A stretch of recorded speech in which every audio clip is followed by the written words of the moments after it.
Hi, my name is Jackie Mendolia and I work for a firm called Watson and Associates. We were hired to help the board with the school boundary review that they're conducting for all their schools in the city of Oshawa. There are a lot of schools involved and a lot of moving parts, and the school board thought it would be helpful to do some short videos for each school community to explain why the board is doing a citywide boundary review in Oshawa and how it might impact their school communities. So before we talk about some of the specific scenarios and how they impact your school community, I just want to take a minute to talk a little bit about the process, a little bit about the conditions present, about why a school board or when a school board would do a school boundary review. The material that is being presented is based on options that the Board of Trustees agreed to have staff take to the community for input. These are not the final recommendations, but really are intended to provide potential options for your input and feedback. The committee, made up of various board staff, school principals, and a school council representative from each school, will review the feedback and then prepare final recommendations. Those recommendations will be brought back to all of Oshawa via virtual meeting on May 4th, 2023. So why does a school board do a school boundary review or an attendance area review? Well, there's a variety of reasons why a board might conduct a review. Right now, we're going to explore some of the main ones. One of the primary reasons is enrollment pressures, and that means when the enrollment at a school is significantly over what that school was built for. And a school board looks at boundary reviews or changing those boundaries as a way to try to alleviate that enrollment. Again, assuming there are schools close by or somewhat close by that can take that additional enrollment. The other reason why a board might consider a boundary review is when a new school opens. If that new school requires a new boundary and it impacts some of the existing schools, again, a boundary review may be necessary to determine what that new school's boundary will look like. Another reason is an enrollment imbalance, similar to the first point about enrollment pressures. The school board may have some schools that are significantly over capacity. They may have some schools that are under capacity, and they may need to just try to better balance or equalize enrollment for those various schools. And then the last one is program. So if a board has, for example, a French immersion program, and they are looking to either expand that program or offer it in a different way or change the boundaries of that program, that's another reason why a school board might do a boundary review. In the case of this review, and like I mentioned a couple of minutes ago, it's a citywide review, fairly complex, a lot of schools involved. And the other thing is that all of these things, all of these reasons about why a school board might do a boundary review are present in some form in the City of Oshawa review. So on this next slide, we're going to look a little bit at what the enrollments are doing at the schools involved in this boundary review. On this table, what we're showing are all the elementary and secondary schools that are currently part of this review. The column that says OTG refers to the school's permanent bricks and mortar capacity. So OTG stands for on the ground capacity. It shows all the enrollments by school by grade. It shows the total enrollments by school, as well as the total utilization. And the utilization percentage is simply referring to a percentage of enrollment relative to capacity. So if your school was a capacity of 300 and you had 300 kids, your utilization rate would be 100%. Enrollment over, utilization would go higher. Enrollment under, utilization would be below 100%. When we look specifically at St. Thomas, it's highlighted in red there at the bottom of that table. OTG capacity, so it was a school that was built for 360 students. Enrollment in October of 2022, about 365. So pretty much enrollment matching capacity. Utilization rate just a touch over 100% at 101%. On this next slide, what we're doing is we're looking at the same thing we were looking at a second ago, but what we're doing is we've broken out the enrollment by school by the regular track English program as well as the French immersion program. Right now in the city of Oshawa, the board offers French immersion at 3 of its elementary school facilities. These are what's referred to as dual track facilities because they offer both the English program as well as the French immersion program. Right now, there are about 537 elementary students enrolled enrolled in the French immersion program. That represents about 11.5% of total enrollment. The three schools that offer, St. Christopher, St. Kateri, and St. Thomas, the percentage of French immersion enrollment that makes up the total enrollment varies. At Kateri, it's around 41%, at St. Christopher, around 29%, and at St. Thomas, about 36%. Next slide gets into what these boundaries that we've been speaking about actually look like. So this is a map showing all the school boundaries involved in this review in the city of Oshawa. It starts to give you an idea of how big or how small certain boundaries are, where they are in relation to each other and in the city.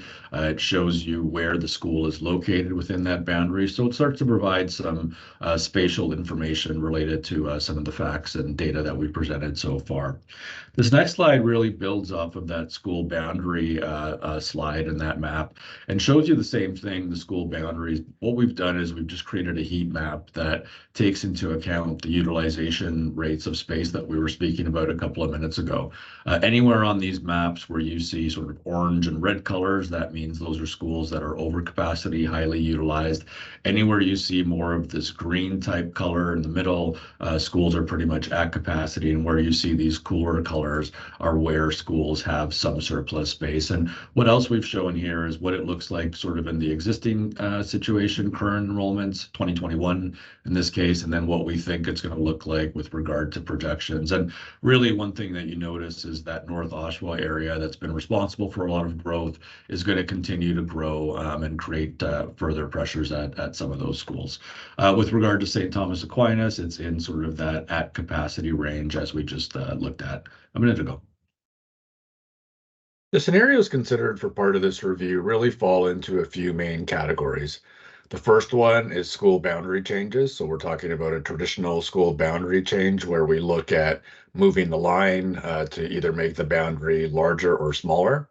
The second is grade structure changes. So the new approved Msgr Paul Dwyer Secondary School has been approved as a grade 7 to 12 school. So as part of this review, the board is interested in hearing from the community about possibly which grade 7 and 8 from which schools should go to the new secondary school. And the third main part of this review had to deal with French immersion programming. As we talked about previously, there's currently 3 dual-track French immersion schools. So we looked at a diverse set of options all the way from status quo, leaving it as it is, to one single-track facility for the whole city, multiple single-track facilities, combinations of single-track and dual-track. So really all options were considered. So now we're going to start to look at some of these options and scenarios that have been presented to the public, but we're going to focus in on the ones that have a particular impact with regard to St. Thomas. So most of them have to deal with the French immersion program. So we spoke about there sort of being a few main focus areas: school boundary, French immersion, grade 7 and 8s that the board is interested in looking at and getting feedback on. When we're talking about St. Thomas, there's a couple of scenarios here. So the first one is looking at converting St. Thomas to a regular track program. So under this scenario, the 3 dual track French immersion facilities I just mentioned, St. Kateri, St. Christopher, and St. Thomas, would be converted to a regular track. French immersion program would be removed from those schools, and the French immersion program would be accommodated as a single track sole facility for the city of Oshawa. The idea would be that what could be used is the existing Paul Dwyer Secondary School. Once the new secondary school is open, that school will become vacant and is of sufficient size and location where it's felt that it could accommodate the French immersion enrollment as a whole. So what would happen to St. Thomas? It's currently a little bit over capacity based on existing conditions.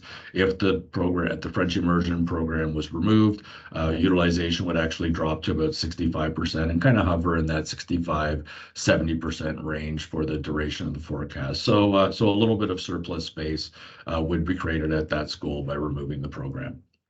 The next option we look like still stays on the French immersion track, but a little bit different. Whereas in the first option, we're looking at converting St. Thomas to a regular track school with the English enrollment remaining there. In this option, what we're doing is looking at St. Thomas actually becoming a single-track French immersion school. So in this scenario, really what the impetus was behind it was looking at the possibility of two single-track French immersion facilities in the city of Oshawa, one in the north and one in the south. So that's where this scenario comes from, is the one in the south under consideration could be St. Thomas. But obviously with that, the French immersion and enrollment for the South could fit in St. Thomas, but the English program would have to be removed to account for that. So here, the bulk of St. Christopher French immersion enrollment would be directed south to St. Thomas. And then if we get into the next couple of slides, it really builds off that French immersion option of St. Thomas going single track. And what these next two things look at are how can that English enrollment that has to be removed to account for that be dispersed at surrounding schools. So we look at it in two ways. In this first option, we look at the English enrollment going, a portion of it going east to St. Hedwig that has available space. And in the other scenario, the western portion of St. Thomas Aquinas boundary would be going north to St. Christopher, as that school, again, would lose its French immersion program to a single track facility, that being St. Thomas in this case. So really French from St. Christopher would move south, English from St. Thomas would move north into St. Christopher. So that's one way of looking at it. The other way we were asked to look at it was, is there a possibility to try to keep that English enrollment at St. Thomas altogether? So if they were removed out of the school, can they go to one school as opposed to being split between two or more schools? So we looked at the two options. We looked, can we send it all to St. Hedwig? St. Hedwig's a fairly small school, wouldn't be able to accommodate all the enrollment. And then we said, would it be possible to send north to St. Christopher? And when you look at some of the utilization rates that result from that, St. Christopher gets up to about 180% in the short term, about 170, 65, 70% in the longer term, but it's already operating at 156% based on the status quo. This would just, by removing the program and sending the English in from St. Thomas, you're actually making the utilization worse and increasing it quite significantly. So personally, I don't think it's necessarily, from a space perspective anyways, something that's necessarily viable. Then the last option, again, sort of staying on that French immersion focus, is almost a hybrid of some of the options we discussed. And what that would be it's remaining status quo or fairly status quo at St. Thomas in terms of it stays as a dual track facility.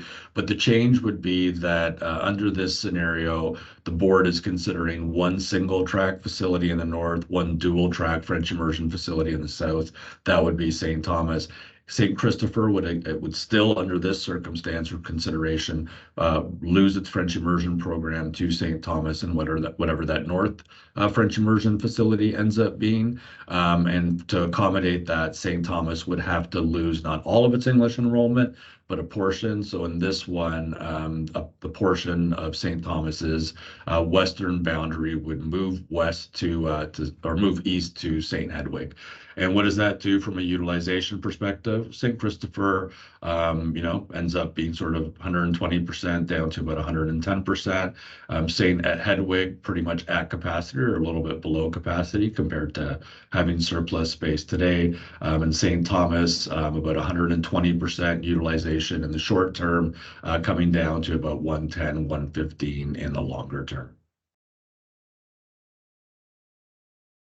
So what are the implications for the St. Thomas community? Well, they're varied depending on, if any of these options are accepted. So in the first one, obviously, it becomes a regular track school. So it would be an English regular track school with its French immersion and enrollment going to a single track facility. And the second option, it's a little bit of a swap from the first, where as opposed to it becoming an English track facility, it would become a single track French immersion facility. English program would have to be dispersed to surrounding schools. And then in the last option, it looks at what we just talked about a second ago. It looks at keeping St. Thomas as a dual track, but accepting a good chunk of St. Christopher's French Immersion program that would be removed from that school and dispersed, and as a result, having to move some of its English students east to St. Hedwig. To finish off tonight's presentation, I just want to talk a little bit about what we've heard so far from the Oshawa community. So we've had a couple of community level meetings. We've had some committee level meetings. We've had a couple of surveys that have gone out to the public, as well as feedback that can be provided to the board through a general email address. And from that feedback, there's a couple of things that are starting to come from it. One thing that we're starting to hear is that there seems to be a preference for single-track French immersion programming. There seems to be a preference for two facilities in the city of Oshawa rather than one. When I want specifically with regard to single-track French immersion programming, a lot of the feedback wants to see a reduction in this enrollment pressure that we spoke about. There is a concern or a consideration to try as much as we can to keep communities together. And the public also wants us to consider, with regard to any changes that might be made, what transportation implications there are, how long students might be on a bus for. When we look at one question that we were asked, or that we asked the community early on in the process, what are some of the initial issues you see with some of the existing conditions at your school? You can see that about 50%, a little bit over 50% of the responses are either enrollment pressures or too many portables. So I think there's a clear understanding in the community that there's schools that are operating above capacity, and that something needs to be done to deal with some of that enrollment pressure. And that's why the board is undergoing this boundary review. So I appreciate you taking the time to watch this video tonight. I hope you found it informative, but if there are any questions, we will continue to reach out to the community. A lot of information can be found on the board's website and a couple of meetings coming up. Thank you.